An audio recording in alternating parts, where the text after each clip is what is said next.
खुदावंद यीशु मसीह के बाबरकत और जलाली नाम में नाज़रीन एक बार फिर आपकी खिदमत में हाजिर हैं आपके पसंदीदा प्रोग्राम मिरातुन्निसा में।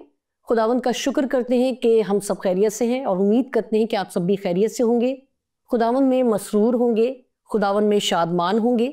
कमी कमज़ोरियाँ मुश्किलात ये सब ज़िंदगी का हिस्सा हैं। खुदावंद से दुआ करते हैं कि खुदावंद हम सब के लिए आसानियाँ पैदा करे और अगर इस मुश्किल में हमें रहना है तो खुदावंद हमें क़ुव्वत दे, हिकमत दे, ताकि हम इसमें से खुदावंद के साथ रहते हुए गुजर सके और इन तमाम चीज़ों पर गालिब आ सके। आमीन। प्रोग्राम के आगाज़ में सिस्टर रुबीना को वेलकम करते हैं। Thank you sister, thank you so much. और खुदावंद का शुक्र करते हैं कि एक बार फिर एक दूसरे को सलामती में देख रहे हैं और खुदावंद का शुक्र करते हैं कि एक बार फिर हमें मौका मिला कि हम खुदावंद की खिदमत कर सकें। थैंक यू शीना, बड़ा दिन और नया साल आपको बहुत बहुत मुबारक हो और खुदा का शुक्र है कि दोबारा से हम रिकॉर्डिंग करने लगे हैं। Thank you sister, thank you so much. नाज़रीन, आज जिस टॉपिक पर हम गुफ्तगू करेंगे, मैं ये समझती हूँ कि अगर इस बात को हम अपनी ज़िंदगी में हर रोज़ लें या अपने साल का आगाज़ इस बात से करें तो मैं समझती हूँ कि हर दिन हम उसी तौर पर, हर नया साल हम उसी तौर पर आगाज़ कर पाएंगे जिस तौर पर खुदा चाहता है कि हम करें। टॉपिक कुछ यूँ है आज का कि हम जो कर सकते हैं हमें करना चाहिए। बाज़ औक़ात हम सोचते हैं कि शायद हम ये कर तो सकते हैं मगर हमारे पास रिसोर्सेज नहीं हैं या हम इसको उस तौर पर नहीं कर पाएंगे। नेगेटिव चीज़ें हम बहुत ज़्यादा और बहुत जल्दी अडॉप्ट करते हैं और अपने जहन में इन बातों को रख लेते हैं। मगर मैं समझती हूँ कि अगर हम ये सोचें कि मैं ये सब कुछ कर सकती हूँ जो खुदावंद चाहता है कि मैं करूँ, तो आप यकीन जानें कि हालात भी आपके मुआफिक हो जाएंगी, चीज़ें आपके फेवर में होना शुरू होगी और इस कदर खूबसूरत एटमॉस्फेयर क्रिएट हो जाएगा कि जो आप सोच रहे थे उससे कहीं बढ़कर खुदा आपसे करवाना शुरू करेगा। तो इसी बात के साथ मैं सिस्टर से कहूँगी कि सिस्टर, एक मरकज़ 14 की 3 से 9 में हमें एक रेफरेंस मिलता है जी। उस हवाले में खातून का जिक्र है, तो मैं चाहूँगी कि आप उस हवाले को भी ज़रूर एक्सप्लेन करें और ज़रूर ये भी बताएं कि क्या जो उस खातून ने उस रेफरेंस में किया है क्या उतना ही मुनासिब था या वो उससे बढ़कर कहीं कर सकती थी? कलाम तो हमें बता रहा कि जो कुछ वो कर सकती थी ना उसने किया है। जिस तरह हम इसकी तलावत कर लेते हैं, मरकज़ 14वां बाब और उसकी 6ठी आयत से मैं पढ़ूंगी। यीशु ने कहा, इसे छोड़ दो, इसे क्यों दिक करते हो? उसने मेरे साथ भलाई की है, क्योंकि गरीब गुरबा तो हमेशा तुम्हारे पास हैं, जब चाहो उनके साथ नेकी कर सकते हो, लेकिन मैं तुम्हारे पास हमेशा ना रहूँगा। जो कुछ वो कर सकी उसने किया। उसने दफन के लिए मेरे बदन पर पहले ही से इतर मला। मैं तुमसे सच कहता हूँ कि तमाम दुनिया में जहाँ कहीं इंजील की मनादी की जाएगी, ये भी जो इसने किया इसकी यादगारी में बयान किया जाएगा। सबसे पहले जो अगर हम बात इसमें से सीखें ना, तो वो ये है कि हम जो कुछ भी करते हैं उसका इनाम खुदावन हमें देते हैं। जिस तरह इस औरत ने खुदावन के लिए जो कुछ वो कर सकती थी। आप देखें कि अगर हम इसकी तीसरी आयत से पढ़ते हैं तो यहाँ पर एक दावत है जिसमें वो गई है, वो बुलाई नहीं गई है, वो गई है। उसने सुना है कि यहाँ पर खुदावन यीशु आ रहे हैं और वो शमाउन कोड़ी के घर में गई है। और जब वो गई है और उसके हालात से तो सारे लोग वाकिफ़ हैं कि वो किस तरह की है। तो मैंने जो इसमें से ज़्यादा गौर तलब बात थी वो ये थी कि उसने किसी भी चीज़ की परवाह नहीं की है कि मेरे बारे में क्या बात होगी या मुझे लोग क्या कहेंगे। बस वो अपने काम के लिए कि जो उसने सोच रखा था कि मैं खुदावंद के साथ इस तरह से पेश आऊँगी, और जब वो गई है और उसने अपनी वो कीमती चीज़ जो है वो खुदावंद के नज़र की है, खुदावंद यीशु को दी है। तो वहाँ पे आप देखें, हम जहाँ पर होते हैं कई तरह के लोग होते हैं। हमारे एक्ट पे कुछ लोग हमें तारीफ़ करते हैं, कुछ लोग नेगेटिव बोलते हैं। यहाँ पर भी ऐसे लोग हैं। और जिस तरह शागिर्द कहने लगे ये तो बिकता तो गरीबों में बांटा जाता, तो आज हम ज़रूरत के ना मुतहद हैं, हमें वही कुछ नज़र आ रहा होता है कि जो हमारी ज़रूरत होती है। तो उन्होंने ये नहीं सोचा कि ये औरत कर क्या रही है। इतना कीमती इतर है जो उसने खुदावन के नज़र किया और फिर उसके बारे में खुदावन कह रहे हैं कि जो कुछ ये कर सकती थी इसने किया है। अगर आज हम अपनी तरफ देखें तो हम क्या कर सकते हैं। आज जिस तरह मैंने दुआ भी की और ये दुआ हमेशा मेरी रहती है कि बहुत सारे लोग हैं जो इंतज़ार में हैं कि कोई आए। जिस तरह कलाम में लिखा है कि कमाल आरज़ू से खुदा के बेटों के ज़ाहिर होने की रात तकती है कौन? मखलूक़ात, दुनिया। राह तकती है, क्योंकि वो अंधेरे में है, वो मुश्किल और मुसीबत में है। अंधेरा क्या होता है वो वही जानते हैं जो उसमें होते हैं। अब हम जिस तरह ये नया साल शुरू हुआ है, हमारे लिए हर आने वाला साल बेहतरीन है, क्योंकि हम खुदावन में हैं। देखिए, मुसीबतें आती हैं, तूफ़ान आते हैं, पहाड़ आते हैं, जिस तरह आप पे भी बहुत सारे मुश्किल हालात गुजरे, लेकिन किसने आपको वहाँ से निकाला? खुदावन ने। खुदावन ने। कोई और जो खुदा को नहीं जानती होती, वो औरत होती तो वो गम में ही पड़ी रहती, ठीक है, वो कुछ भी नहीं कर सकती। लेकिन जब हम खुदावन को जानते हैं तो एक अजीब दिलेरी जो है वो खुदा हमें बख्श देता है। तो ये खातून जो कर सकती थी उसने किया, क्योंकि उसने तहैया किया हुआ था। लेकिन हम क्या तहैया करते हैं? क्या हमारे गोल सेट है? ठीक है, नए साल में हमारे बहुत सारे गोल होते हैं, मैं अभी ये अचीव करूँगा, या कुछ होते हैं जैसे मैं पहले डाइटिंग का बोलती थी, इस साल मैंने वज़न कम करना है, ऐसे करना है, इस साल मैं ये बिज़नेस करूँ, या जो भी है। हमारे पहले जो चीज़ें होती थी वो डिफरेंट होती थी। अब हमारी चीज़ें होती हैं कि खुदावंद बता अब आपके प्लान क्या हैं, अब हमें कहाँ जाना है। मैं तो तैयार हूँ, जिस तरह यसाया ने कहा मुझे भेज, मैं तैयार हूँ। मैं तो हर रोज़ कहती खुदावंद भेज, मैं तैयार हूँ। तो हमें हर वक्त तैयार रहना चाहिए कामों के लिए। जो कुछ खुदावंद हमारी ज़िंदगी में करना चाहते हैं, हमें उसके लिए तैयार रहना चाहिए, और जो कुछ भी कर सकते हैं। ये नहीं कि फिर हम बोले ये तो मेरे किसी और काम आ सकता था। ये चीज़ें भी हमें रोकती हैं ताकि हम वो अच्छा काम ना करें। मगर इसने मेरे ख्याल से कुछ भी नहीं सोचा जिसके बारे में खुदावन कह दे कि ये जो कर सकती थी इसने किया है, तो इसका मतलब कि उसने बहुत बड़ा काम किया है। और मैं ये समझती हूँ जिस तरह से आपने बड़ी खूबसूरती से एक्सप्लेन किया है, आज की जो ख़वातीन है ना, ख़वातीन क्या, मैं समझती हूँ आजकल के बच्चे भी शायद कुछ देने से पहले, कुछ करने से पहले बड़ा सोचते हैं कि नहीं इतनी कीमती चीज़ तो आप, मतलब आज के दौर में तो मैं समझती हूँ कि सोचता ही नहीं है इंसान इस बारे में। बस ये कि हाँ ये मुनासिब है, ये ठीक है, ये कर लो। मगर ये बहुत खूबसूरत बात है कि उसको पता है कि ये जिन रिसोर्सेज से मेरे पास आया है वो खुदा की तरफ से ही हुआ है। और हम अक्सर यही दुआ करते हैं, खुदावंद मेरा तो कुछ भी नहीं है, सब तेरा है। मगर कहने में और करने में बहुत फ़र्क है। अगर हम ऐसा करना सीख जाएं और करना शुरू कर दें तो मैं समझती हूँ कि दुनिया की कोई भी ऐसी नेमत, ऐसी बरकत नहीं है जिससे खुदा हमें बाज रखे, जो हमारे फ़ायदे के लिए हो। अब इसका मतलब ये भी नहीं है लोग ये सोचने लग जाएं कि सब कुछ ही मेरे लिए है। तो नाज़रीन, ऐसा नहीं है, सब कुछ आपके लिए नहीं है। आपके लिए वो है जो आपके लिए बेहतरीन है और जो खुदा के प्लान में है, जो आपके लिए कारगर भी साबित हो, जो आपके लिए फ़ायदेमंद भी साबित हो। जैसे मैं चाहूँगी भी जिस तरह से हमने अभी ये खातून का जिक्र किया, कलाम मुक़द्दस में हमें और भी बहुत सारी ख़वातीन हैं जिनका हमें जिक्र मिलता है, जिनमें से मैं चाहूँगी आप एक दो का जिक्र करें। फॉर एग्जांपल जैसे सामरी औरत का जिक्र है, कनानी औरत का जिक्र है, तो उनके बारे में भी कुछ बताएं कि उन्होंने भी क्या वही कुछ किया जो उस वक्त मुनासिब था। बिल्कुल, हम देखेंगे यूहन्ना 4 बाब में हमें सामरी औरत मिलती है। यहाँ पे लिखा है, सामरी की एक औरत पानी भरने आई, यीशु ने उससे कहा मुझे पानी पिला, क्योंकि उसके शागिर्द शहर में खाना मोल लेने को गए थे। उस सामरी औरत ने उससे कहा कि तू यहूदी होकर मुझ सामरी औरत से पानी क्यों मांगता है। अब आप देख लें कि वो कितनी दानिशमंद है। हम सामरी औरत बोल के या हम किसी को गुनाहगार बोल के साइड में कर देते हैं। हम समझते हैं इसके पास कुछ भी नॉलेज नहीं है।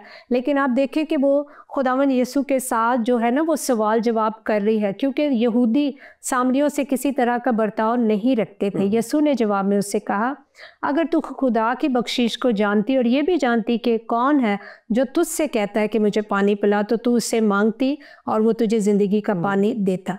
औरत ने उससे कहा, ऐ खुदावन, तेरे पास पानी भरने को तो कुछ है नहीं और कुआं गहरा है, फिर वो ज़िंदगी का पानी तेरे पास कहाँ से आया।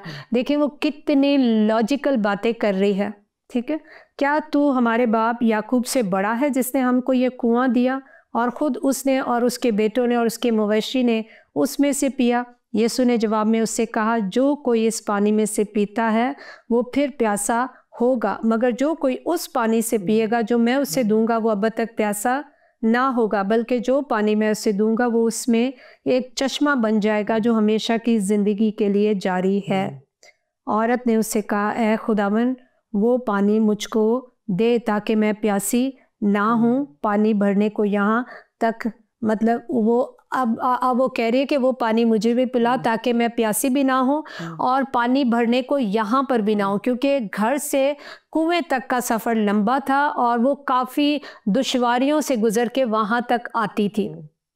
और फिर जब खुदावंद यीशु ने उसकी सारी हकीकत उससे कहना शुरू की, यीशु ने उससे कहा जा अपने शौहर को यहाँ बुला ला। औरत ने जवाब में उससे कहा कि मैं बेशौहर हूँ। यीशु ने उससे कहा तूने खूब कहा कि मैं बेशौहर हूँ, क्योंकि तू 5 शौहर कर चुकी और उसके पास तू और जिसके पास तू अब है वो तेरा शौहर नहीं, ये तो सच कहा। ठीक है। औरत ने उससे कहा है खुदावंद मुझे मालूम होता है कि तू नबी है। अब यहाँ पे कोई आम औरत होती और अगर खुदावंद यीशु कहता तू 5 तूने तो किए हुए हैं और अब जिसके पास है वो भी तेरा शौहर नहीं, उसको तो चढ़ गुस्सा जाना था। ठीक है। और उसने कहना था तू होता कौन है मुझे इस तरह की खबरें देने वाला या मुझसे इस तरह से बात करने वाला। तो आप देख लें उसने कितनी हिकमत के साथ उस बात का जवाब दिया कि मुझे लगता है कि तू कोई नबी है। इससे हमें सीखने की ज़रूरत है, गुस्सा हर वक्त काम नहीं आता है, हर वक्त गुस्सा काम नहीं आता। हम हर वक्त जो है ना वो गुस्से में रहते हैं और हमारी बरकतें हमारे हाथ से चली जाती हैं। फिर लिखा है 20वीं आयत में, हमारे बाप दादा ने इस पहाड़ पर प्रस्तिश की और तुम कहते हो कि वो जगह जहाँ प्रस्तिश करनी चाहिए यरूशलेम में है। यीशु ने उससे कहा ए औरत मेरी बात का यकीन करके वो वक्त आता है कि तुम ना इस पहाड़ पर बाप की प्रस्तिश करोगे और ना यरूशलेम में।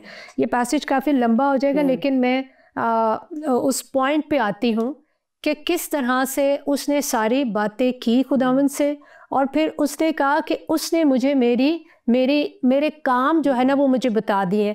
इन्हीं बातों के बीच में उसे समझ लग गई कि अब जो मैंने ज़िंदगी का कलाम सुन लिया और देख लिया है, अब उनको भी ज़रूरत है कि जो वहाँ पर हैं, क्योंकि सामरी और यहूदियों का तो कोई मेल होता नहीं था, क्योंकि यहूदी सामरियों को बिल्कुल भी अच्छा समझते नहीं थे। वो समझते थे कि ये नापाक कौम है और उनके साथ उनका कोई तालमेल नहीं था। मगर आप देख लें इतनी सारी बातों के बाद वो दौड़ी गई है।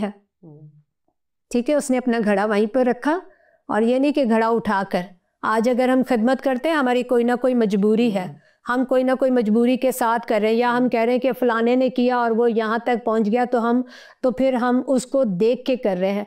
लेकिन इसने अपनी वो ज़रूरत छोड़ी और ये भागी गई है कि हम जिस तरह अभी मैंने दुआ की कि खुदावंद उन तक भी तेरा कलाम पहुँचे जो तुझे नहीं जानते हैं।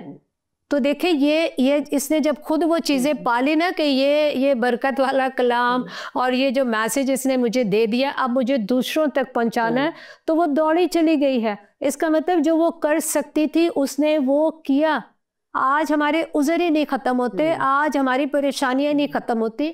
एक खादिम ने मुझे कहा मैं दुआ करता हूँ कि खुदा मुझे इतना पैसा देना तो मैं ये वाली खिदमत करूँ, मैं गरीबों को दूँ, मैं यतीमों को दूँ। मैंने कहा फिर आप बेफिक्र रहें, खुदा आपको देने वाला नहीं है।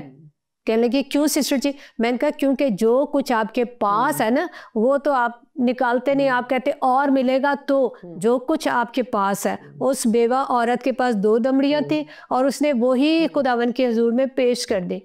तो क्या वो भूखी रही होगी? मुझे नहीं लगता, उसके बारे में लिखा नहीं है। लेकिन जिस तरह हम अपने खुदा को जानते हैं वो कभी भी किसी को ऐसे छोड़ता ही नहीं जो उसके लिए कुछ करे, आप देख लें, मरियम ने खुदावंद के हुजूर में इतर को उंडेल दिया, उसके पैरों में उंडेल दिया। तो क्या आप समझते हैं कि कुछ भी नहीं उसके लिए हुआ? जिस तरह खुदावंद यीशु ने अपने मुँह मुबारक से खुद कह दिया कि जहाँ कहीं अंजील का पैगाम सुनाया जाएगा इसको याद किया जाएगा। आज कितने सालों बाद भी हम इसका जिक्र कर रहे हैं, तो हम उस रिवॉर्ड को नहीं लेते। हम कहते बस हमें ये वाला रिवॉर्ड जल्दी से मिल जाए या कुर्सी ऊंची मिल जाए या हमें सामने लेकर आया जाए। हम इन रिवॉर्डों के भूखे हैं, हम उस रिवॉर्ड के नहीं हैं कि खुदा हमारे बारे में क्या बात कर रहा है। तो वो कितने सारे लोगों को ले आई और फिर वहाँ पे खुदा ने कलाम की मुनादी की, तो क्या वो लोग बचे नहीं?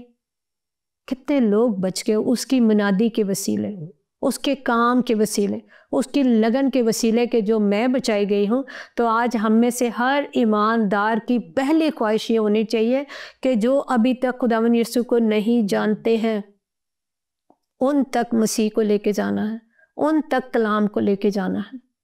तो ये इसका जो है ना, इसका क्या कह सकते हैं, हासिल कलाम के वो जो कुछ कर सकती थी, उसने ये नहीं कहा अभी मैं कुछ और करूँगी, नहीं, जो कुछ आपके हाथ में है उसको कर लें, उसको कर गुजरें, ये वक्त दोबारा नहीं आएगा, वो वक्त दोबारा नहीं आते हैं। Thank you sister, thank you so much. एक और ख़ातून के बारे में ज़रूर हम जिक्र करेंगे आगे, मगर यहाँ पर मैं उन खादमीन के लिए या वो नौजवान जो खादिम बनने के रास्ते पर हैं या जिन्हें कॉलिंग है, तो मेरी उन सब से रिक्वेस्ट है, और वो सीनियर खादमीन भी जो खिदमत में शायद बहुत सालों से हो, मगर शायद वही बात है कि हमने उस कॉलिंग को उस तौर पर लिया ही नहीं। हर कोई जो है ना देखा देखी कि वो उस रास्ते पर है तो मैं भी चलूं, या उसने इतनी तरक्की कर ली और इस वजह से कर ली तो मैं भी ये सब कुछ कर सकती हूँ या कर सकता हूँ। तो ख़ासकर मैं उन लोगों के लिए बात करूँगी जो खिदमत करना तो चाहते हैं मगर हल पे हाथ रख के पीछे भी ज़रूर देखते हैं कि हमारी फैमिली का क्या होगा। बेशक ये हमारी बहुत बड़ी जिम्मेदारी है, अगर खुदा ने आपको फैमिली दी, अपने फैमिली का बंदोबस्त भी करना है, मगर जब आप खिदमत की नीयत से निकलते हैं, जब खुदा की आवाज़ प्रॉपरली आपने सुनी होती है, खुदा ने आपको नाम लेकर बुलाया, तो फिर सब कुछ छोड़ दें, सब कुछ चीज़ों की फ़िक्रों से आज़ाद हो जाएं, क्योंकि वो फैमिली, वो जिम्मेदारी अगर खुदा ने आपको वाकई दी है तो खुदावंद उनका बंदोबस्त भी ज़रूर करेंगे। मगर जब आप खिदमत के लिए निकलते हैं और शायद आप उन पथरीले रास्तों से गुजर कर खिदमत के लिए जाते हैं जो कि बहुत तकलीफ दे भी होगा, जो बहुत पुरआसाइश भी नहीं होगा, उनसे गुजरने के लिए जब आप खुदा ने आपको बुलाया है तो ज़रूर गुजरें। शायद आपके पैर भी ज़ख्मी होंगे, शायद आपके पास कुछ सामान भी ना हो, मगर जब आप उन कामों को कर चुकेंगे तो खुदा आपको वो रिवॉर्ड देंगे जिसका जिक्र अभी हमने पढ़ा है कलाम में कि उसका जिक्र हमेशा होता रहेगा जहाँ कहीं भी इंजील की मुनादी की जाएगी। तो यह है असल खिदमत कि आपके पास जो कुछ है वो खुदा को देने से दरेग ना करें। जिस तरह से भी आपने खादिम का जिक्र किया, और मैं समझती हूँ ये एक खादिम नहीं है, ऐसे बहुत सारे खादमीन होंगे या न्यू जनरेशन जो कि शायद आपसे तालीम सीख रही हो, तो वो क्या सीखेगी कि हमें और मिलेगा तो हम करेंगे। ये कोई लॉजिक नहीं है, ये कोई हिकमत नहीं है, या ये खुदा की तरफ से बुलाहट नहीं है। आपके पास जो है पहले उसको लगाकर खिदमत करना शुरू करें, तो फिर देखें खुदा आपके लिए कैसे दरवाजे खोलते हैं। और मैं ये समझती हूँ कि खिदमत जो है वो असल मकसद यही है कि आप दूसरों की खिदमत करें, बिल्कुल, जबकि देखने में आजकल कुछ और ही आ रहा होता है। खैर, बात कहीं और चली जाएगी। मैं चाहूँगी सिस्टर, हम कनानी औरत का भी जिक्र कर रहे थे, उसके बारे में भी ज़रूर कुछ बताएं। बिल्कुल, जिस तरह हम उनके बारे में पढ़ते हैं तो वो देख लें, एक कनानी औरत है और कलाम उसके बारे में बताता है कि वो उसने सरहदों को पार किया है। किस लिए? अपनी बेटी के लिए, क्योंकि उसकी बेटी बदरू गिरफ्तार थी और वो चाहती थी कि मेरी बेटी शिफा पा जाए। और उसने सुना था कि यीशु मसीह नासरी जो हैं वो बदरूहों को निकालते हैं, बीमारों को शिफा देते हैं। तो वो एक थॉट के साथ आई थी कि मैं आऊँगी और मेरे सर पर हाथ रख के दुआ करेंगे और मेरी बेटी शिफा पा जाएगी। कॉमन सोच यही है, बिल्कुल। और जब उसने देखा कि कुछ बात नहीं बन पा रही तो वो बोलने लग गए। तो शागिर्द कहने लगे कि ये बहुत चिल्ला रही है, इसको चुप कराए ना। तो फिर वो वहाँ पे, मगर ये कि वो मुसलसल ज़रा बोल रही है, तो शागिर्दों ने कहा कि चुप कराएं। लेकिन फिर उसने दरख्वास्त की कि मेरी बेटी बीमार है और उसके लिए कुछ किया जाए। तो खुदावंद यीशु ने कहा मैं तो नहीं, अभी गैर कौमों के लिए तो मैं नहीं आया हूँ ना, मैं तो अभी यहूदियों के लिए हूँ, बनी इस्राइल के लिए हूँ।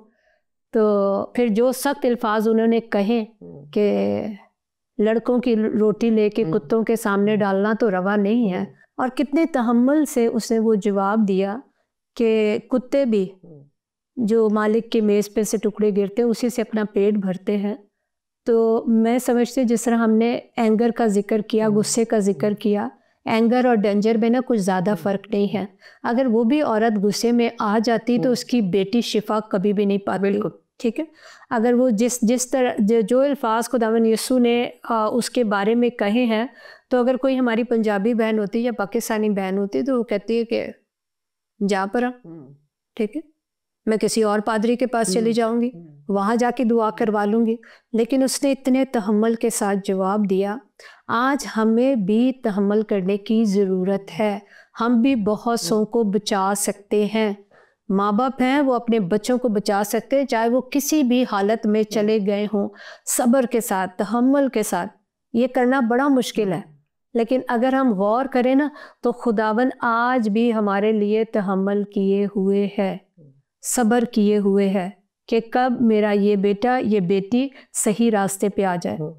तो उनका जो देखा जाए कि उन्होंने अपनी जो भी है, अपनी अना है, अपनी खुदी है, एक पर्सनालिटी होती है ना हर किसी की, वो एक औरत थी और कितने सारे आदमी हैं और उनके सामने उसको झाड़ दिया गया है, लेकिन वो बिल्कुल भी नहीं वहाँ से टली।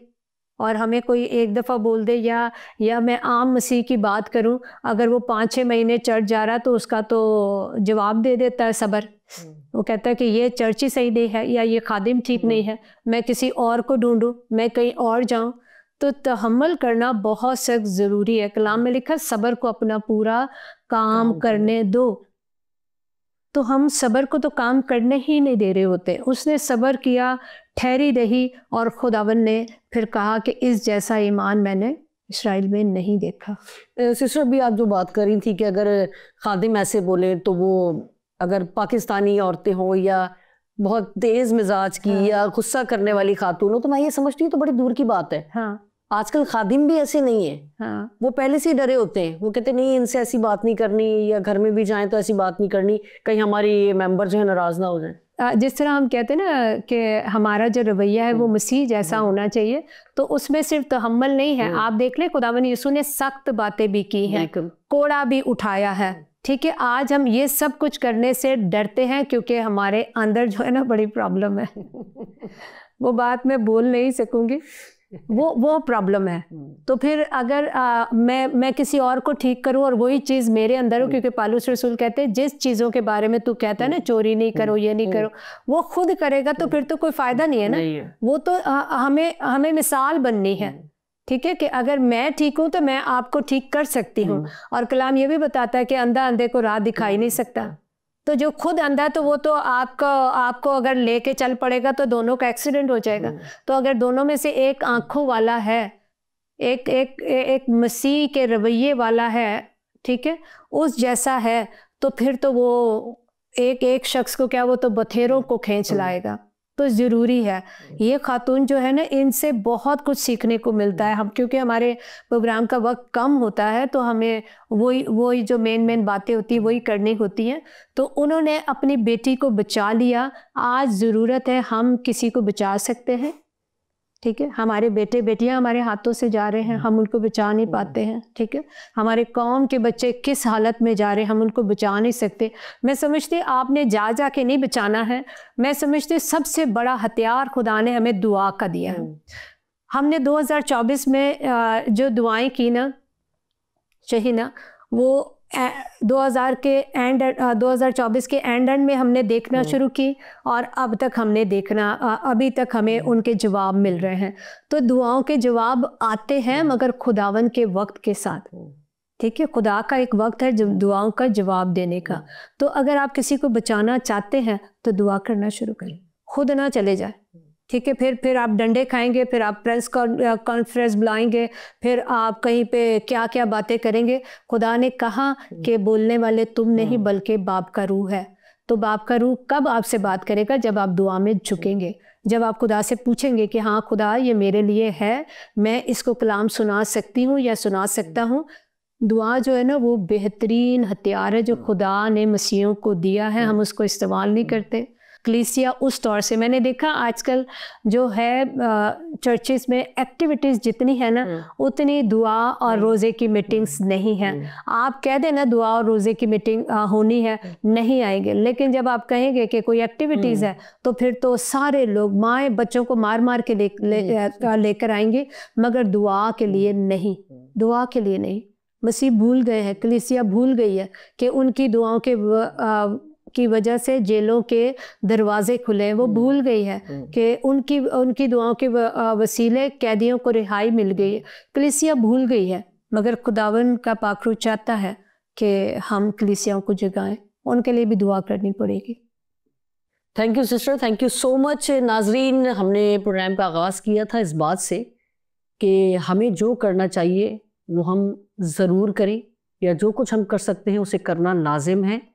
तो बात हमने दरमियान में बहुत सारी की हैं, जिससे मैं समझती हूँ कि मेन बात एक ये भी थी कि हमें खुदावन में जब आना है तो उसकी पूरी कॉलिंग को सुनकर अपने आप को पूरा तैयार करके आना है, तभी हम वो सब कुछ कर सकेंगे जो हम कर सकते हैं या जो हमें करना चाहिए। मगर इसके लिए लाजिम क्या है कि उन सिफ़ात को जो खुदावंद यसु मसीह, क्योंकि वो हमारा रहनुमा है, हम उसी को फॉलो करते हैं या हमारा आइडियल हमारा खुदावंद है, तो वो सिफ़ात को लेकर जब आप चलेंगे तो मैं समझती हूँ कि हम वो सब कुछ कर सकेंगे जो हम वाकई करना भी चाहते हैं और हम कर भी सकेंगे। मगर शर्त यही है कि अपने लीडर की तरह हो। दुनियावी लीडरों को हम बड़ा फॉलो करते हैं, दुनियावी चीज़ों को हम बड़ा फॉलो करते हैं, ब्रांड्स को बड़ा हम कैरी करते हैं, मगर ब्रांड एक ही है और वो है खुदावंद यसु मसीह। आप उसको हर तरह से आइडियलाइज कर सकते हैं, शख्सियत के तौर पर, कलाम के तौर पर, सिफ़ात के तौर पर, खूबियों के तौर पर, मिजाज के तौर पर, हर एक क्राइटेरिया में हमारे खुदावंद यसु मसीह मुकम्मल तौर पर उतरते हैं। आपका आइडियल वही होना चाहिए, आपका ब्रांड वही होना चाहिए। फिर यकीन जानिए कि ज़िंदगी में ऐसा कोई काम नहीं है जो आप नहीं कर सकते, क्योंकि वो नामुमकिनात का खुदा है। मगर शर्त यही है कि दुआ में ठहरें, खुदावंद से अपने राब्ते बहाल करें, खुदावंद के साथ अपने राब्ते को मजबूत करें, फिर सब कुछ होना शुरू होगा। मेरी दुआ है कि खुदा करे कि ये साल हम सब की ज़िंदगियों में एक तब्दीली का साल हो और हम वो सब कुछ कर सकें जो खुदावंद चाहते हैं कि हम करें, जो हम अब तक नहीं कर सके, शायद अपनी लापरवाही की वजह से, शायद किसी और वजह से। मगर दुआ है कि खुदा करे कि हम सब अपनी ज़िंदगी को उस तौर पर गुजारें जिस तरह से खुदावंद ने कलाम में मरकूम किया है, इसी तौर पर अपनी ज़िंदगी को गुजारना शुरू करें। इजाज़त दीजिए, फिर मिलेंगे इसी वक्त इसी जगह आपके पसंदीदा प्रोग्राम में। अपनी दुआओं में याद रखिएगा। खुदा हाफिज़।